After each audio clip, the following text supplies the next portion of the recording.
చేరి వచ్చిన ప్రతి కూడా అందరూ శుభం తెలియజేస్తున్నారు.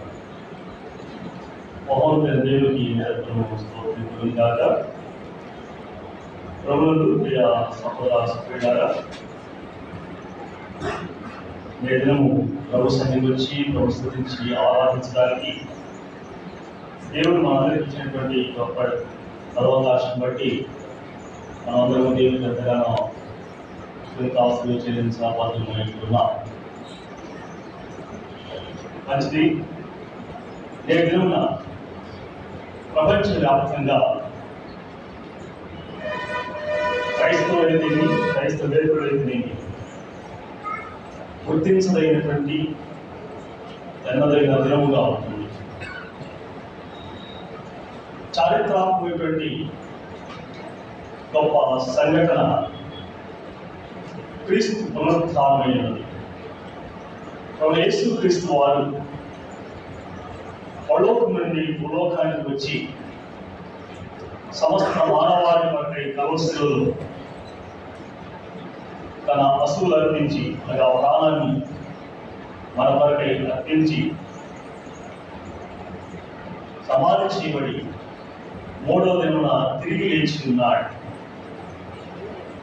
తాను స్వయంగా తెలియజేసినటువంటి మాటని లేఖనం యొక్క నెరవేర్పు జరిగించిన వాడు తమ యేసుక్రీస్తు. అందుకనే క్రీస్తు పూర్వము క్రీస్తు శకము అని ప్రపంచంలో ఉన్నటువంటి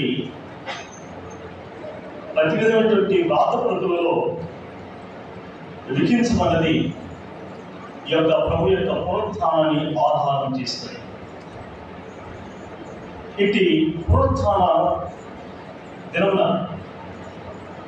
మనందరం చేరావడం చాలా సంతోషం.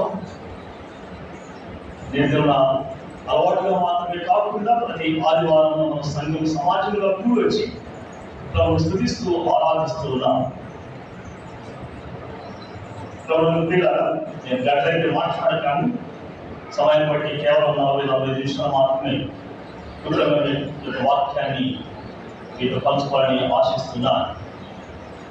పరిశుద్ధ గ్రంథము కొత్త నిబంధనల నుంచి మొదటి 4 పుస్తకములను 4 స్వార్థకులు రాసి ఉన్నారు. యేసుక్రీస్తు వారి యొక్క శిలువ మరణ పునరుత్థానం గురించి స్పష్టంగా మత్తయి, మార్కు, లూకా, యోహాను అనేటువంటి 4 స్వార్థకులు రచించి ఉన్నారు. మొదటి 3 పుస్తకాలని